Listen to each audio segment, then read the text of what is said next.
We all define sex somehow. And last week we started a conversation about sex and what we think it is. We talked about how sex is not casual. In fact, even though we're hearing different messages, a lot of us have learned the hard way from our own personal experiences or from someone else we know.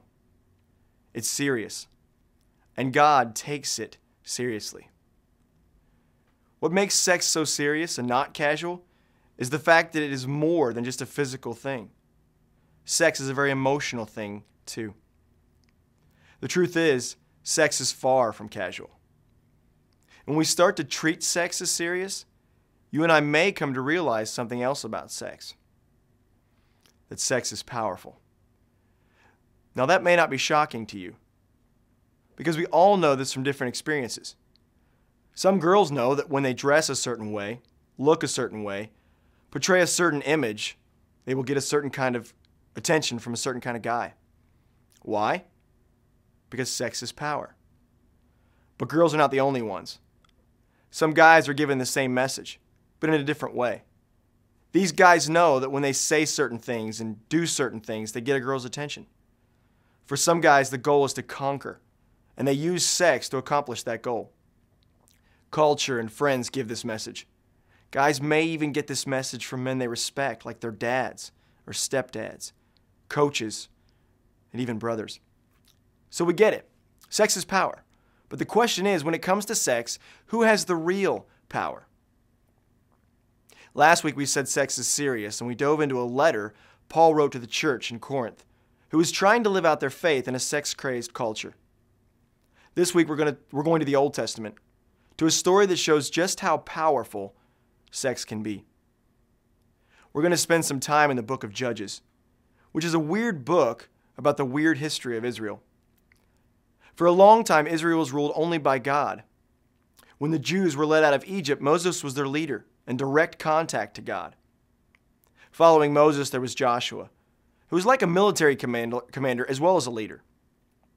But following Joshua, after the people of Israel had come and taken the land that was given to them in Canaan, there was no government for the people.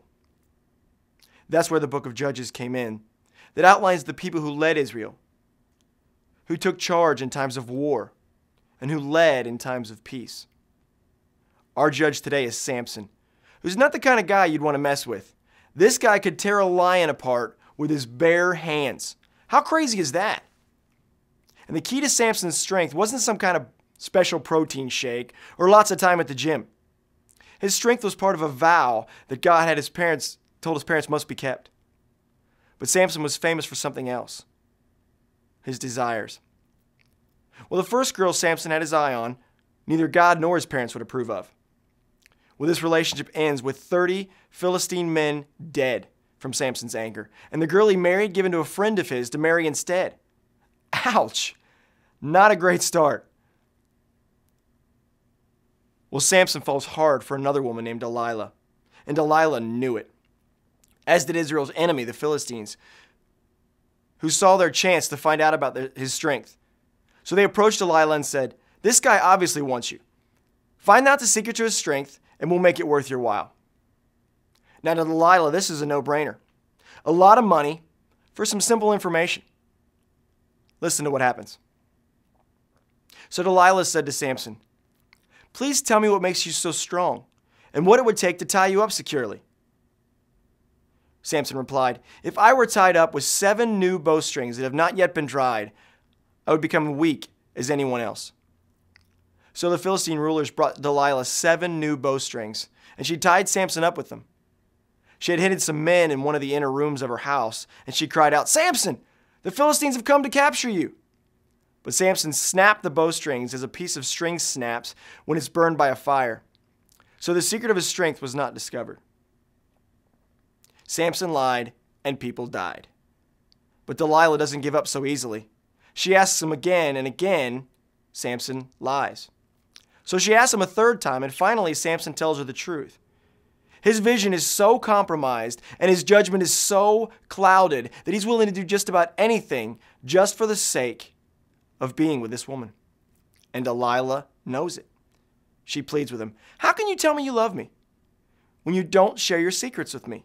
You've made fun of me these 3 times now, and you still haven't told me what makes you so strong. She tormented him with her nagging day after day after day until he was sick to death of it. Sex is powerful. Samson's story doesn't end well. When he tells Delilah the secrets to his strength, she in turn tells the Philistines, and they go after him. He broke the vow he'd made with God. The drive of sex and the power sex had were affecting the decisions both Samson and Delilah made. Oftentimes, when we use sex as a tool and try to accomplish something else we want, bragging rights, security, love, or even stability, we end up missing what we're after, and with more potential for hurt and pain than ever before. Samson lost his life because of poor choices he made with Delilah. Poor judgments clouded because of sex. Sex in the right context is powerful. Sex in the wrong context is just as powerful, but dangerous. And the baggage it can create is far-reaching and long-lasting. And because of sex, all of us are vulnerable. It's part of its power. There will come a moment for all of us, perhaps when you're alone with a computer, perhaps when you're with your boyfriend or your girlfriend at 3 a.m., perhaps when you meet a girl that you're really attracted to, you'll be vulnerable to make some decisions that without the emotions involved, you wouldn't make. It's a power play. Sometimes sex plays us, and sometimes we use it to play others. Let me tell you about the love-sex trade-off. No, it's not the latest board game, and it's not online, so please don't Google those words. It's pretty simple.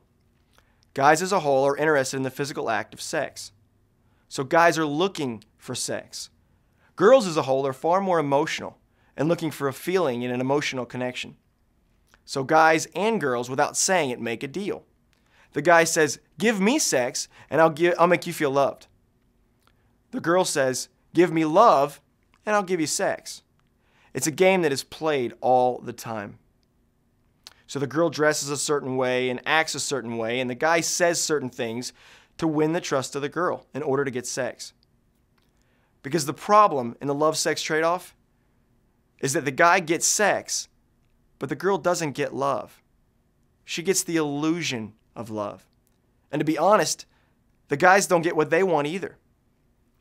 If you're a victim of this game, I am so sorry.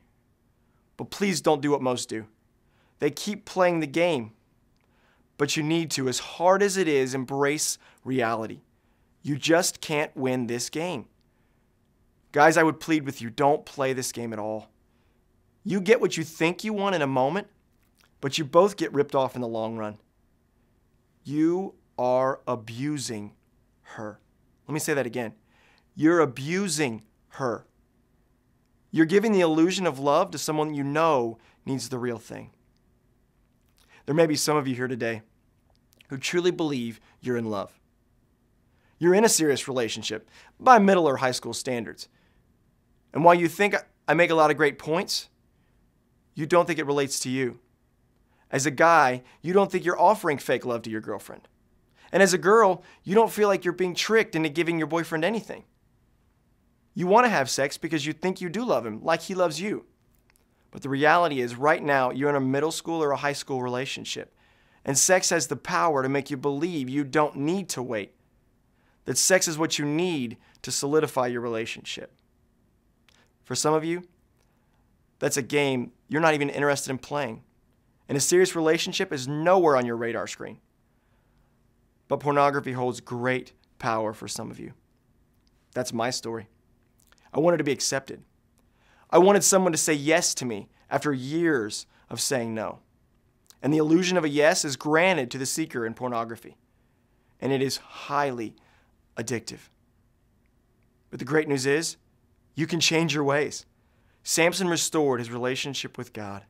God still heard him when he prayed, still listened when he cried out, and showed up when Samson needed him the most. We get to decide where our story is going to take us when it comes to sex. We can change our ways and make it right. God is bigger than our failings in this area, no matter how big we've messed up. Sex is powerful. And if we look around, that's not hard to see. Advertising plays on that power. Movies play on that power. Music plays on that power. Celebrities play on that power. But we also see and may have experienced the power it holds in our everyday lives, in our relationships, in our desires, in our curiosities. But as powerful as it is, as much as we allow it to dictate our lives, it is not so powerful that it overwhelms and quenches God's love for us. It is not so big that it keeps us from getting to God, from living in a relationship with Him. God wants to restore each and every one of us into a beautiful work of art. Will you let Him?